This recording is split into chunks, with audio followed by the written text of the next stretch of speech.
people are spending more and more time online. It's that the people by default they're spending more and more money online, for entertainment, for watching content, for socializing with friends. People from this country or from this race, they're all like this, and then you realize, was stupid. So we're still at the very early stages of what we call the Metaverse society. Wouldn't it be interesting to see how Metaverse can transform education forever? Learning experience that is immersive can enhance our cognitive activities in our brains, resulting in more effective learning outcome. My guest today is Metacampus founder Pere Pérez, who is on a mission to unlock human potential through virtual economy. We live in a rapidly changing world, so keeping up with the times is essential. Keep learning and growing. Subscribe now and enjoy the podcast.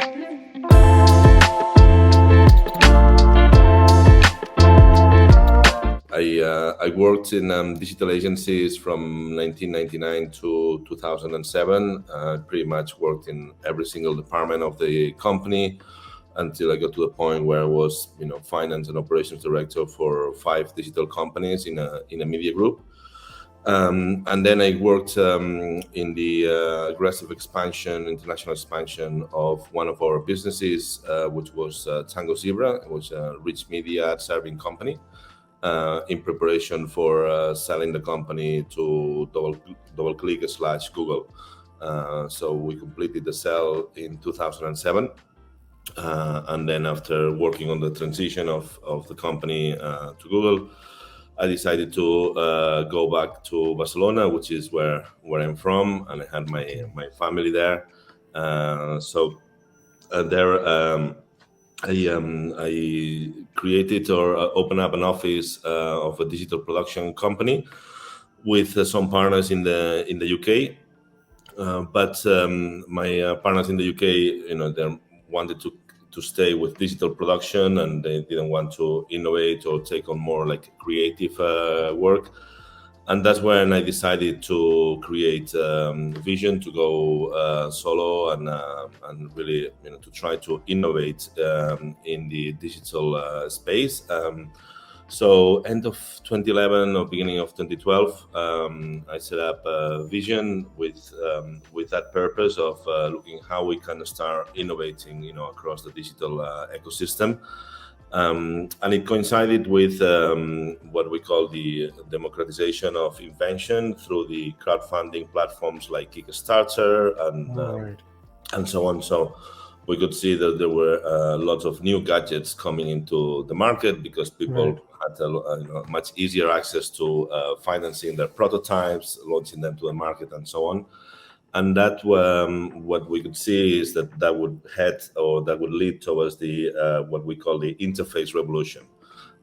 So we started working on 360 video formats, virtual reality, augmented reality, sensorial devices, even with brain sensors and so on. So we invested everything that we had from the clients on the digital space towards innovation. We were fully independent, and we managed to do that transition. We grew to about 100 people, and we were working with clients worldwide. Some of our biggest clients were the World Bank, Apple, Nike, Samsung. Wow. We also started working in the Middle East. And then, working in innovation and growing, it does need a lot of cash flow, and that's when we decided to integrate Vision into a larger international group called Media Pro. We did that in 2019, and we stayed there for 3 years. I was then head of innovation for the group. But last summer, as we had been evolving from XR into more kind of digital platforms, what we call today more like metaverse platforms. Right. And I could see how the decentralized internet and the blockchain was going to trigger what we call the next tech revolution, which in essence is more like a social revolution than a tech revolution. And we had the chance to disrupt every single sector as we know it. But most importantly, when we had vision, we had a program that we called social innovation, and we invested about 20% of our resources in helping, or using emerging technologies for healthcare, for education, and for environment. And while we did some programs that were really effective, it was very difficult to scale, because of all the hardware, dependencies.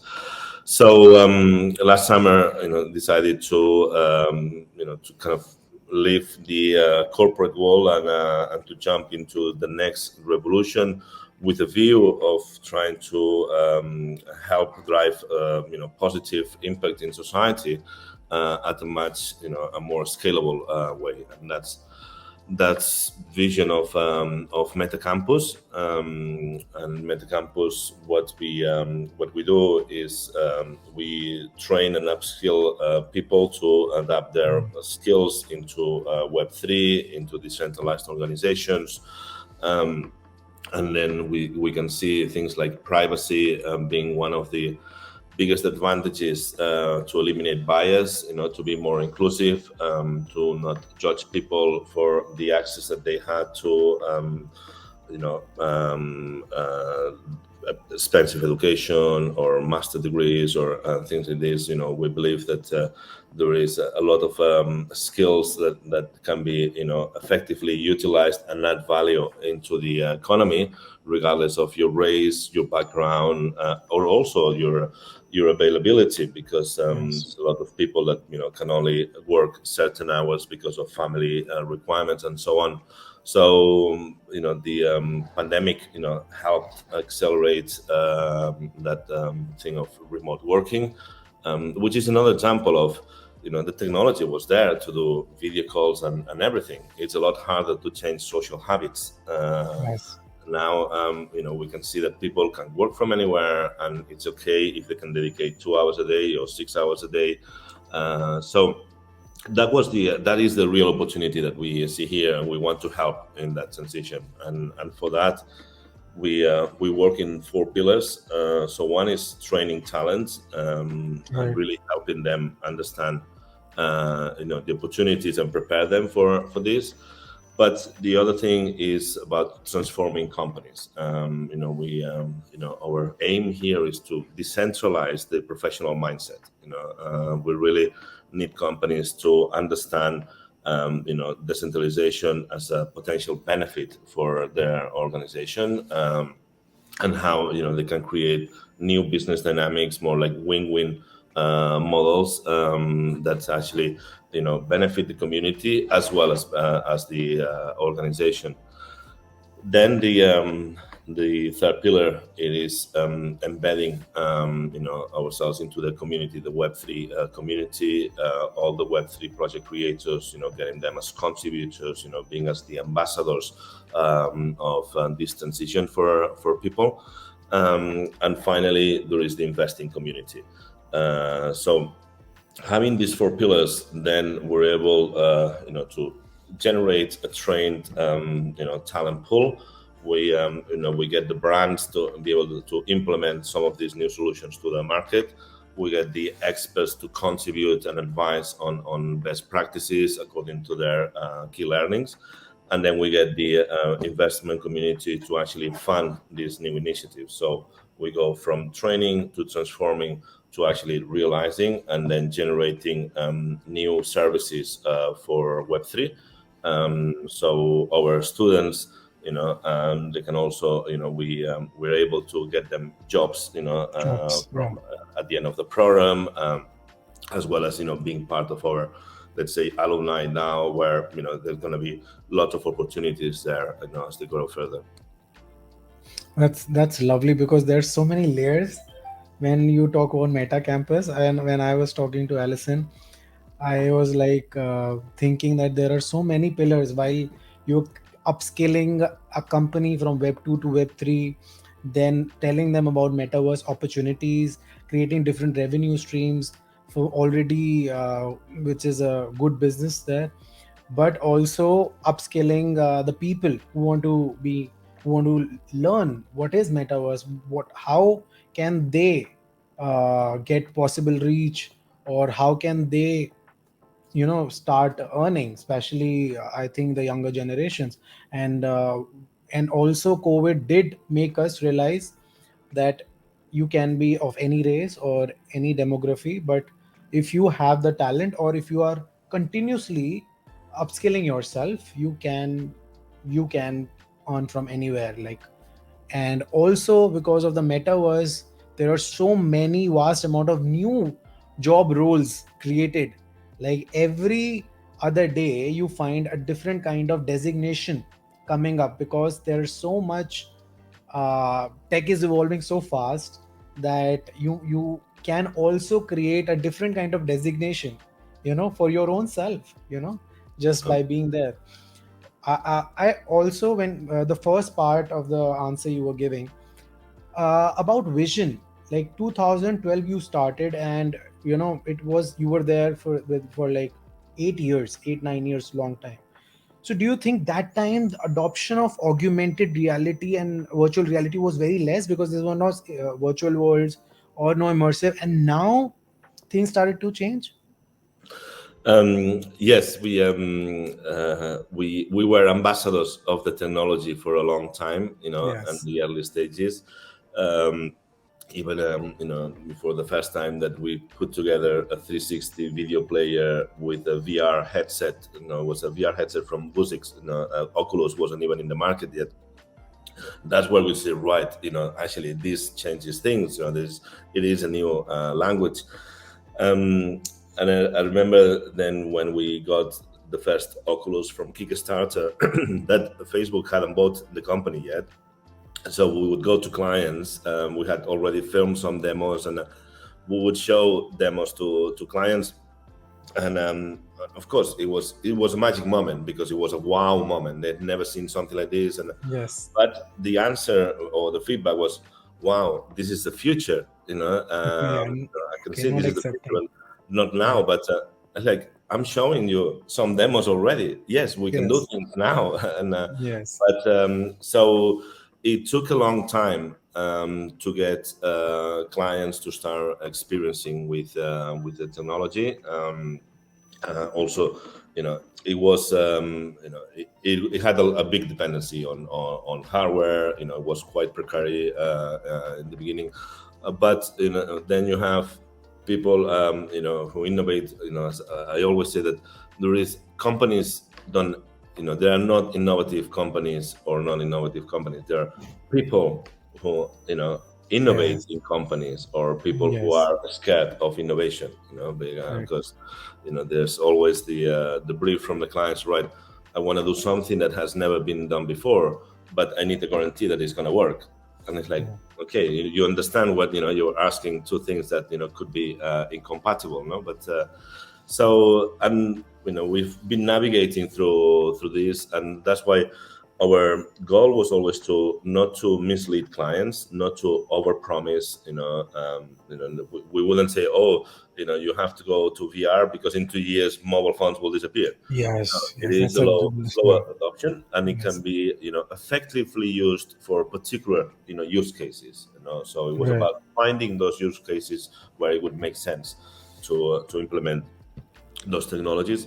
We had to invest across multiple interfaces, from AR to mixed reality to VR to other sensorial elements, because each client, they had different requirements. So if you only focus on one technology, um, you're always forced to sell that, whether that's the right solution for the client or not. So to be completely objective and actually, yes, I can offer you any type of interface, to deliver the experience, and then according to your needs, we will choose what is the right one. So it's always that goal of adding value, to their experience, because otherwise they would. And I think now we're experiencing something similar, because we are a species of hyping things. Mm. So there Yes. is so many studies about how many trillions, the metaverse economy and so on. We just don't. Yeah. Exactly, and that's fine. But let's be conscious that we're still at the very early stages of what we call the metaverse society. Users to onboard mass adoption into this is going to take a long time. Even some of the biggest decentralized metaverse platforms like Decentraland or Sandbox, they haven't got enough users. I think Decentraland has an average of 1,000 users per month. Sandbox still on beta programs until the end of the year. There's a lot of people building, and that's great. But at the same time, when we did a study, 2-3 months ago, and looking at all the NFT collections and the roadmaps, there were over 4,000 metaverse platforms being built through the roadmaps of NFT collections. Next year we're not going to have enough users to populate all these empty platforms. And then there's going to be a disenchantment. At some point there's going to be some consolidation. But if we work on the long term, then we know things are heading there. It is a fact that people are spending more and more time online. It's fact that people by default they're spending more and more money online, for entertainment, for watching content, for socializing with friends.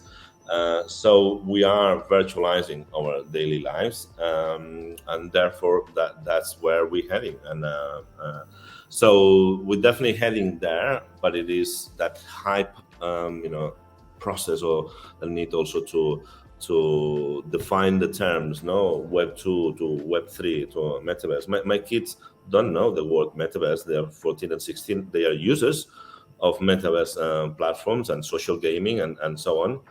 They don't understand these terms. No, they understand, they don't understand about Web 3 or NFTs. However, they have spent a lot of money on Fortnite skins, and now as they play all the games, they question, why they can't get any money back, from all their investment. We're definitely heading there, and also brands, companies, they had the luxury of 20 years of digital transformation, before digital was really on top of the corporate agenda. Now, I think in the way that everything is accelerating, we have 5 years.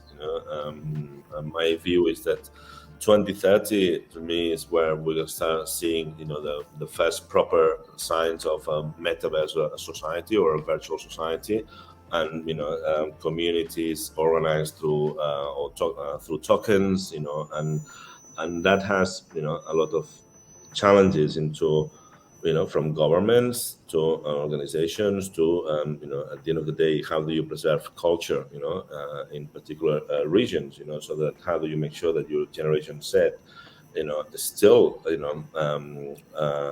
looks at the same ethical values and the same even religion or the way of behaving when there is privacy, then they can be whoever they want to be, and they may not share their identity. And how do you set up the foundations for what is a good virtual citizen?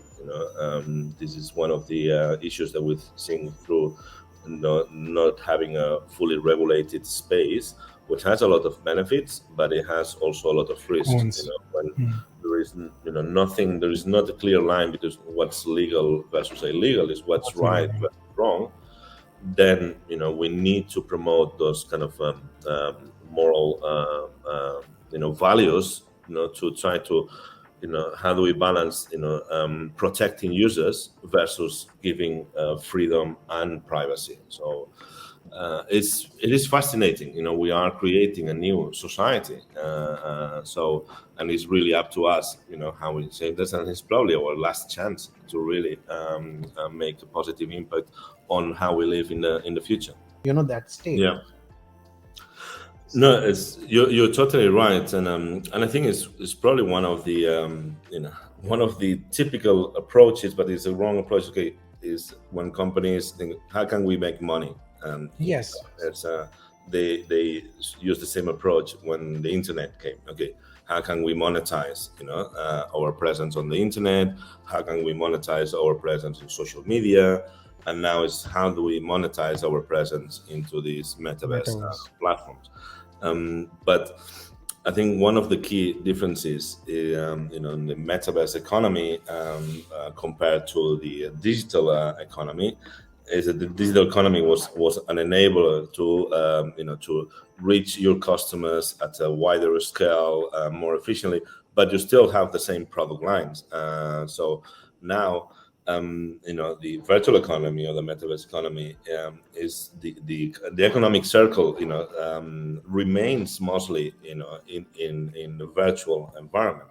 So it's as I'm saying, so people will buy, whatever, skins for their avatars, or will buy, 3D elements to build their own things. So it happens there is not, and the more time that they're there, the less money they're going to spend on physical things, because they'll have less time to show it off, and so on. Definitely. So I think brands, what companies, what they need to start thinking is, okay, uh, what will be our new services, in a virtual economy? How can we start creating new virtual product lines or new services? Because there's so many brands, and just put an example, like Black and Decker, that they or any company that they just do physical products. Okay, there's going to be a lot less demand. We're seeing a lot of retail and fashion is going to be the holy grail of this. Okay, but if you look at which brands are moving into the metaverse, they're very aspirational brands like luxury, or brands like Nike or Adidas that have huge fan bases. Right. When you go to all the middle market of fashion, that those brands, they don't have brand love, because they're kind of white label sort of brands. Yes. How do you expect that people will buy skin of a brand that is not desirable from that perspective? Like But Gucci. at the end of the day, the price of Gucci shoes, virtual shoes, is already $20. So Mm. what you're gonna sell at $1, is that the sort of thing.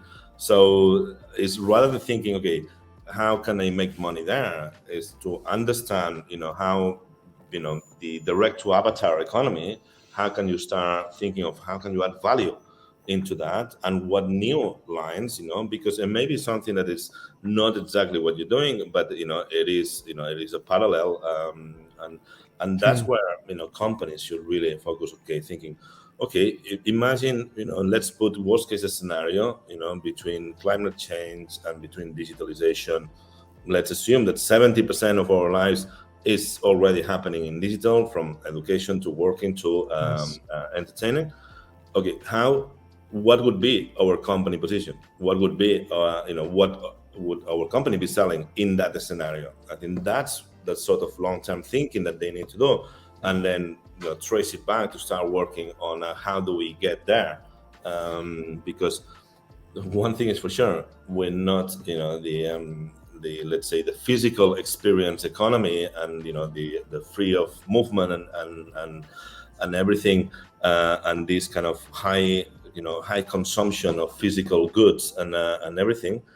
This is going to go down, because even on environmental digital, they More are curious. Yeah. native. But there is a big issue there, and as you said before, the upskilling cycle, it used to be about every 10 years you had to kind of upskill yourself, and now it's every 3 or 4 years, your, let's say, knowledge base almost becomes Yes. obsolete. So it's that Yes. constant upskilling, the lifelong learning. It is Yes. something that, rather than spending years studying textbooks to then have something, it is more about micro learning on a constant basis.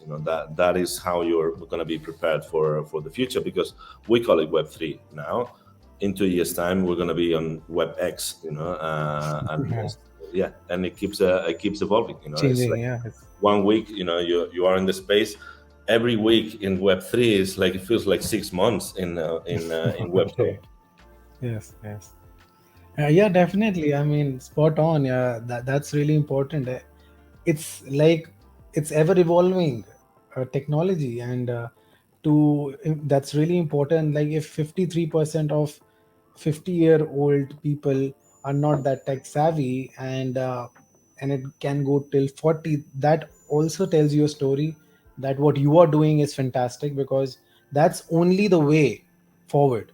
While also Alison mentioned very important thing, that she said she's 52 and she thinks that for her daughter to have a better world of metaverse, where there's no, I mean, you can feel equal, or you can not have you have proper code of conduct there.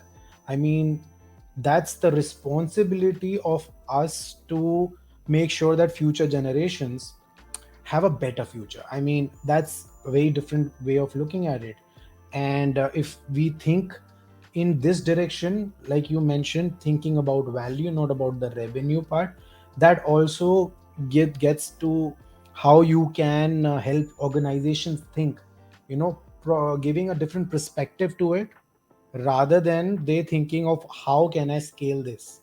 Because I Absolutely. feel mostly organization, they are thinking, because I have spoke to a lot of people and they were into NFTs because of hype. They didn't know what it is. I just wrote a book about NFTs, first explaining blockchain, cryptocurrency, then customing everything in very simple language, just to make sure that every person who's not technological savvy, everything is understandable by them, as like even our mothers, like my mother is 70 years old, she should able to understand. If she understands metaverse, I mean, 70% I am doing justice, because that's the value, or that's the thing which will take the humanity forward. So yeah, that's brilliant Yes, what you. and we have to make it more accessible. It's our responsibility because it's we do have to facilitate that onboarding, and we have to make it more secure. It is a minefield at the moment. I've been a victim of scams, and I'm See, sure I will even I have continue to been, be a victim even of I a have been. scam. Yeah, yeah, even I So have it's been. um, we have to protect people because otherwise, if you go there as a newbie and you get the scam at the beginning, you get too You're scared. So gonna right, go away. that's not for me. It's building that confidence. The beginning, as you said with Alison, it's like she's 52, and when I when we were looking to found this and so, but actually I'm not that tech savvy, and it's like no, it is, it doesn't matter, I'm not tech savvy, but it is building that confidence and getting yourself, immersing yourself into it, what actually gives you the knowledge. So I think a lot of the people, if we can help build their confidence, we can have to show them actually it is not that difficult. And that's Yes. where things like micro jobs, or things like basic learning, to say the terminology, simplifying the terminology, making sure that the user experience, is more welcoming. All these things that now, because it's been, led by, I would say, more back-end techies on protocols, on infrastructures, on things like this. They're, the whole thing, even about, setting up, your crypto wallet, and it is a steep challenge. And so I think that's probably one of the biggest changes that we'll see over next year. And I think things like, for example, from TikTok to Instagram to all these platforms now, habilitating NFTs, you know, Yes. integrating what the tools that people use for Web 2 today with the Web 3 aspects of it, that will help a lot in the mass adoption.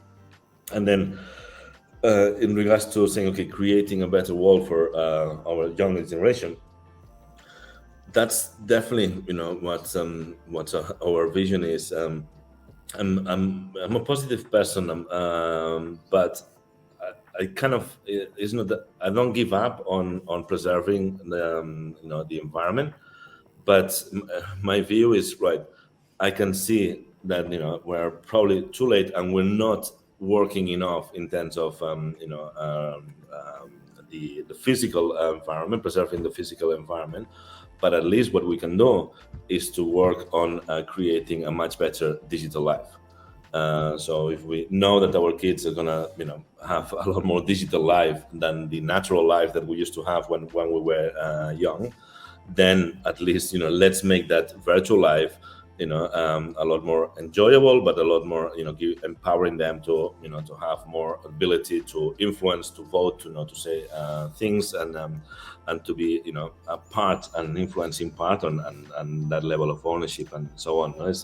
It's always there is this normally people, when you ask them, they believe in space travel, no? And if you ask them, okay, you think in like 2030 or 2050, like we will be able to live in space, and then they're quite positive about it. Then when you ask them if, okay, do you think that, in 2050 or 2030 people will live, full time in a virtual world, they're a lot more skeptical. But I think, okay, so if you believe on living in a space, or inhabiting Mars, what do you think people would do in Mars? Like they go and and play football, in Mars? No, they're gonna be, with a VR headset, living a virtual life, because life in Mars or life in a space, it is so constrained, that it will have the same dependency. So it's kind of I think there's still a transition towards people's mindsets, understanding that we are going to lose the life, because then when we show them numbers, look at your screen time, how many hours per day, between work and watching Netflix and play, and socializing. It's probably easily 10-12 hours a day Yeah, that you are in definitely. front I of the mean, computer. it's with everyone. Like screen time is increasing, as you see 10 years ago, and now you see it has definitely increased for every average human being. You know, so yeah, Exactly. it also tells a message that this is going to happen. Yeah, and also you mentioned about space travel. Because of so much talk about Tesla, NASA, or ISRO, or all these space agencies, the knowledge is there for the taking, and it's been there for lot many years. That's why they have this hope. Yeah. But metaverse wasn't even there. Nobody was talking. I think 1991 someone wrote a book. I don't remember them about the metaverse. But before that, nobody was thinking. So it just came in. So for them to understand, it also goes back to history that people, like in 1920s when stock market was there, started, people had a lot of scams, a lot of same with internet. So it depends upon the knowledge, the time of the knowledge, and from where it has risen, and how many people know about that same thing. So coming back to one of the things I wanted to know, you just got funded by Lumo Labs, and congratulations on that. Thank you. As yes, so I wanted, if there is a founder who's trying to uh, uh, start a Web3 company and want to raise capital, what would your advice to that founder or CEO of a company would be?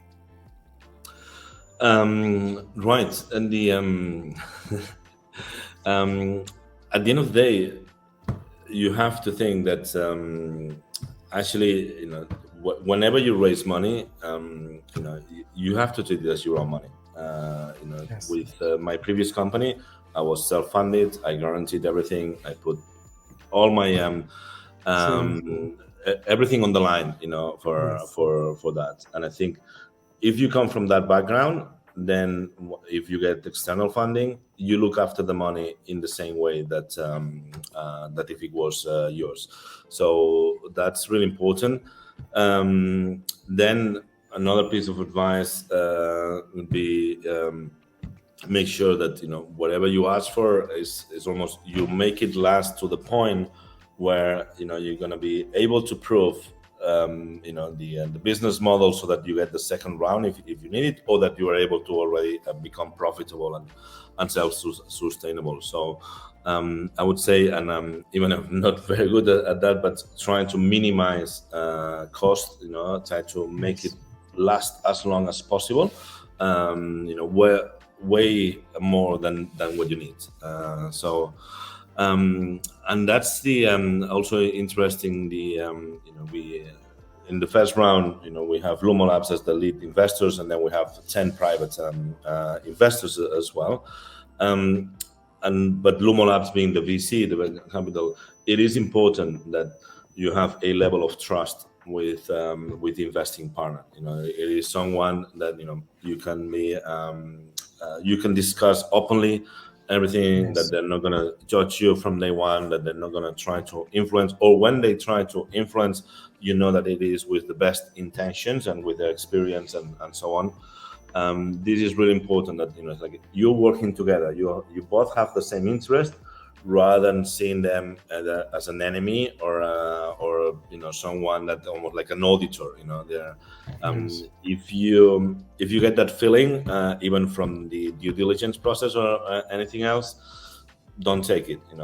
Try to get money from someone who can add value, and also who can help you, as a founder, to because it is in their interest, and also it is in your interest to learn from them as well. So having a healthy relationship with your investors is key. That's the key goal, because there are so many cultures, so many different belief structures, so many different gods, and you got to have that in mind, while you are upskilling a person or an organization from different part of the world, and that also is challenging. So, on that note, what has been the challenging part so far in your Web3 journey, or in your forming Meta Campus? The most challenging part so far is helping people understand the value of what we're doing. Sometimes, okay, you're working on something that they don't even know that they need yet, Yes. because of they hear about metaverse, but they still don't see how that will affect them in the future. And then once we got through this, is about, okay, how to differentiate ourselves from many other educational platforms. And that's one of the things that we focus a lot on, really understanding the culture, with that aim that I mentioned earlier about decentralizing the professional mindset. That means that we spend hundreds of hours there with communities, really understanding what this subculture that is emerging, but it is happening, and they think, how they kind of congregate, how they're this kind of tokenized communities, how they're actually creating new virtual brands, or an ecosystem of derivatives around it, of monetizing, the NFT rights, or the IP rights that they're assigned by the collections, and so on. So that is the sort of value that we try to bring into our courses, and we don't think that you can teach people in just half an hour, or with Yes. pre-recorded videos. That's something else that we are very keen. Okay, the technology Okay. toolkits to make you more efficient, so that you don't have to spend hundreds of hours researching. But also, live sessions for us is key, because, as we Yes. discussed earlier, things are changing so fast that Yes. whenever you Very true. see a pre-recorded video from 6 months ago, it feels like Yes. 3 years ago, doesn't it? So that's our biggest challenges. But the first one that I mentioned, it is more saying, okay, is helping them understand what we want to teach them, and why they need. That's going to be really valuable for them in the not too distant future.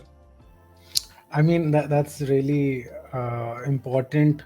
I feel having these kind of challenges is a normal scenario, because this is the only thing which can change the whole complexity of the whole scenario right now. Because once you put these courses out, like even I am building a course now in NFTs. I've been reading this book also, Navigating the Metaverse, Right? Yeah. and I quite love it. I am like so curious reading this, and it's also helping me building a lot more content about metaverse, as well as making courses, making more ebooks. Because in India, it's close to 1.4 billion people. I mean, if I can, upskill Indian people to get jobs, there are a lot of people who are below poverty line. If I can make sure that they get jobs, I have done.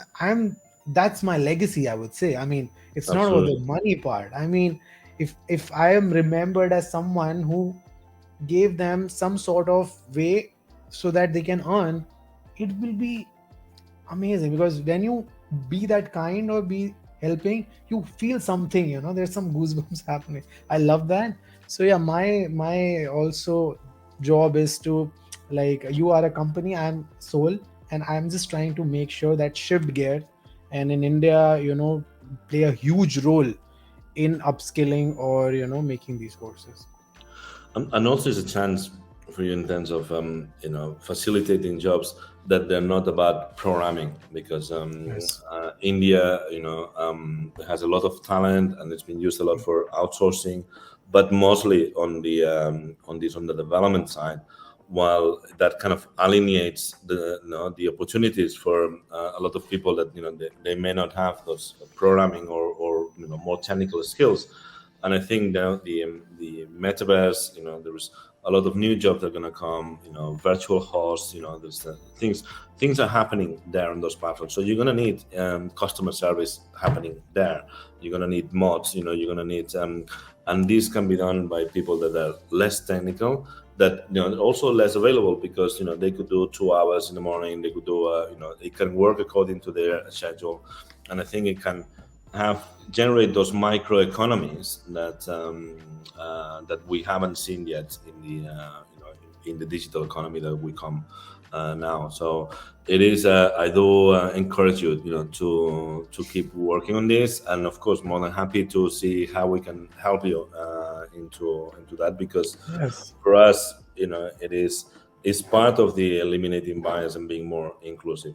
How do we get people further away with less chances to compete or to have equal opportunities? How do we bring them on board?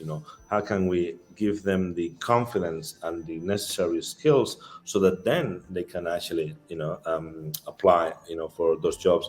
And applying for those jobs, what they need to understand is, okay, you start today and you are early, which already puts you in advantage to anyone who has a master's degree on something that it hasn't even started yet. So where you start now, where you start to participate, where you start to collaborate with some initiatives there, you start tracing all your, let's say, collaborations in the blockchain.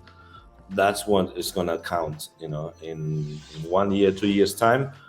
Your life in the blockchain, your contributions towards Web3 projects is going to be a lot more important than what degrees you had before that. Yes.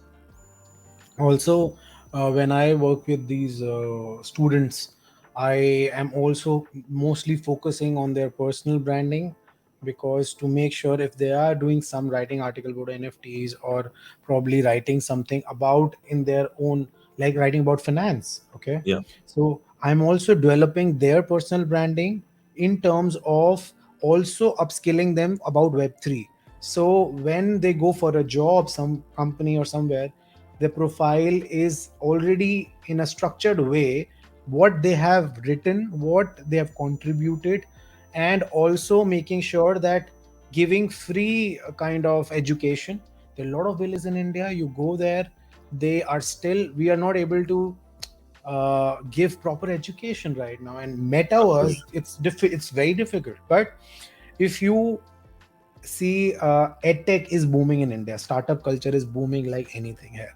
So edtech companies are funded by foreign institutional investors and every, where I feel that's the culture. Like if you put in some amount of Web3 knowledge there, and you give a potential, somewhere you can give free knowledge, and somewhere you have a very minimal amount of subscription, some courses, some live sessions, and also develop personal branding skills, it will, it'll be amazing Yeah. for, for that person to be in. So I take it in a way that, also to have personal branding also inculcated with the Web3 knowledge, with your where are you going, what are you talking, how you're managing. Also, that's why I created this podcast also, because I thought in the future, while there is also this PR mechanism, if you are here, your expertise and your skills will be viewed by a lot of people in India.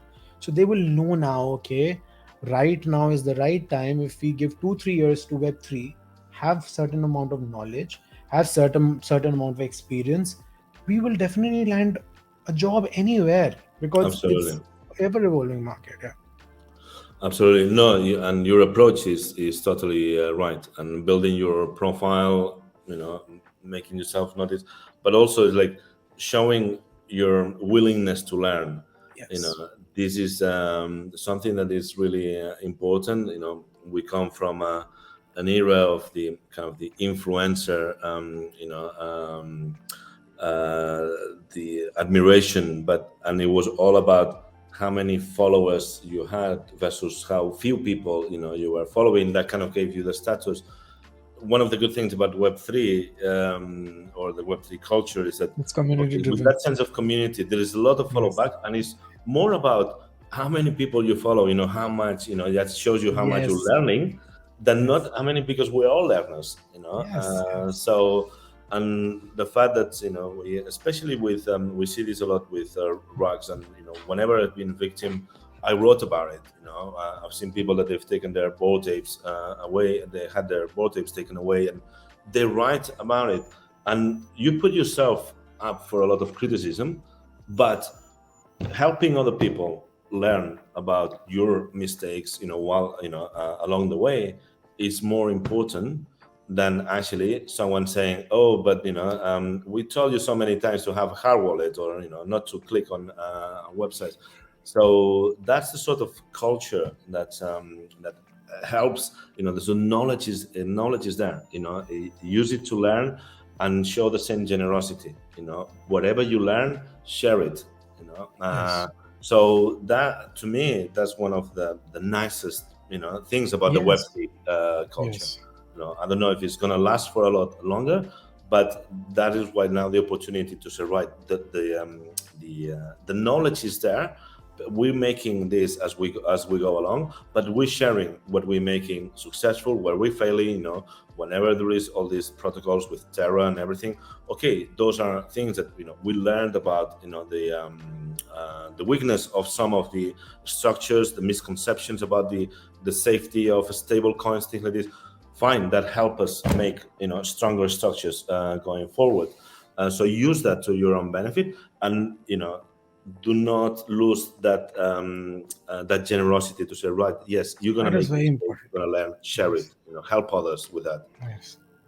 Because that's that, see, it's community driven. If you, it's like you'll have to, it is made in a way that you'll have to be out there, because everybody can view your wallet, or everybody can see you. If you are showing an NFT, Yeah, it should be there on blockchain, everybody can see it.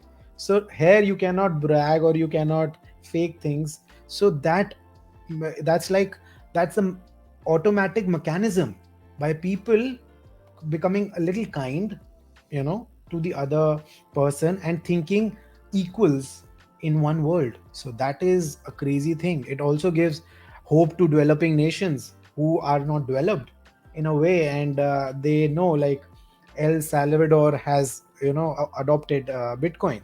So it yeah. also gives you that hope that these developing nations, they want to evolve faster, and they know now this is a mechanism, we can go about it. It's $1 trillion economy, it's going to be big. It helps empower people to be more confident, but also helps when they working together. If already, let's say, the roles of people, then the senior people, with their contributions, you know instinctively they tend to be more valuable than junior people's contribution, because that's Yes. how we Yes. work in the past. While when you don't know whether that person is a CEO of a company, or is this, or is young or old and everything, everyone is more receptive to everyone's ideas, and that Yes. helps you as well to build your confidence to say, actually, yes, I can say things. It's fine. I'm not afraid that, to be the junior one, I do have a good idea, I think, or I think that person could be wrong, but it is a top boss. I know I'm not going to say anything. Yes. Yes. um, this is such a limiting factor, so that breaking that barrier is just, really empowers people to, to bring the best of themselves. Yes, also in India, we are more of permission seeking people. We would not want anyone to be like, if there is a person smoking a cigarette, in the East, what happens? We would ask him, I mean, if I'm smoking, I'll ask him, if you are you comfortable? But Yeah. I've seen in the West, it's different. They will not care if you have asthma, they will smoke, most of the people, I mean. So I was thinking in my end why it is in a certain way. Then it was because that there's this syndrome, I don't remember, that if you are governed by or ruled by a certain nation, you think they're better, you know Yeah. that's how your subconscious works. But it is not like that. Where in the metaverse, you also don't know which country or how are you behaving. And I have seen now people from the West are more kind, you know it's changing because they know about how they wanted to have the hold of the world, and how there were a lot of things which were not right, and now they are more kind, they're more giving than before. And metaverse can also change the way we interact. It can definitely, it is an opportunity to help in this area as well, because as you say, it's like racist people, Yes. they feel superior, to other people, as a way of, kind of blocking their insecurities, or their other issues. Here, you are in community, community maybe of apes, lizards, or zombies. Monkeys. it, Yes. it's fine. You can, it's okay. You cannot be racist there, because you may be enjoying that community, you may be enjoying the people within that community, and then actually you realize that you're talking to people from Asia, from different parts of the world, Wow. and it kind Yeah. of breaks your own misconceptions about, oh, Yes. these people from this country or from this race, they're all like this, Yes. and then you realize, was stupid. So it is. There are so many opportunities to create a better society in the virtual world. That's why we're here. And I think that's it's really up to us. Probably our last chance, but definitely for us, it is our last chance to make a difference and to leave a better world for our kids and the young. Talking to you, and we will Same talk here. again very soon. Yeah, Yes. Have a great day. you Bye. too. Take care. Hope you enjoyed the podcast. Keep learning, keep growing, have that self belief strong, and keep listening to Deep Talk with Avtarit. Do like, subscribe, and shares as I bring you a lot of people from different kind of fields to talk unfiltered on my show Deep Talk with Avtarit.